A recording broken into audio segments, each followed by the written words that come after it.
எல்லாரும் சொல்லிக்கிட்டே இருக்காங்க, அது நடந்துச்சு இது நடந்துச்சுன்னு நிறைய பேர் சொல்றாங்க. அம்பாள் வந்து கனவுல பேசுறதுன்னு சொல்றாங்க. அந்த அளவுக்கு சக்தி உள்ள ஒரு அம்பாள் இது.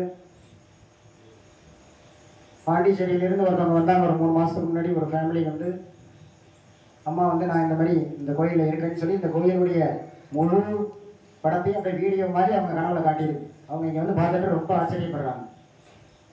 அவங்க இந்த திருவாரூரே வந்ததில்லை, ஆனால் அம்பாள் வந்து கனவுல சொல்லியிருக்கு இந்த மாதிரி என்னை வந்து பாருன்னு சொல்லி கனவுல சொன்னதுனால இங்கே வந்து பார்த்துட்டு ரொம்ப ஆச்சரியப்படுறாங்க. இந்த கோயில் அப்படியே அவங்க கனவுல தெரிஞ்சுன்னு சொல்கிறாங்க. அந்த அளவுக்கு சக்தி உள்ள தெய்வம் நம்ம வராயமா. 40 வயசு வரைக்கும் கல்யாணம் ஆகாதவங்க கூட நம்ம கோயிலில் 40 வயசு உள்ளவங்களும் கல்யாணம் ஆயிருக்கு. அந்த அளவுக்கு சக்தி உள்ள அம்பாள். எல்லாரும் தினந்தோறும் வந்து வழிபடுங்கள். இப்பொழுது தீபாராதனை நடக்கும். தீபாராதனை முடிஞ்சோடனே எல்லாருக்கும் தினந்தோறும் அன்னதானம் டிஃபன் சாப்பாடு உண்டு. அதனால லேட்டானாக்க இங்கேயே சாப்பிட்டு போயிடலாம், வீட்டுக்கு போய் சாப்பிடணுங்கிற அவசியம் இல்லை. பொறுமையாக இருந்து யாரும் பறக்காமல் அவசரப்படாமல் தினந்தோறும் வந்து தரிசனம் பண்ணி பராகியவர்களை பெறுமாறு கேட்டுக்கொள்கிறோம்.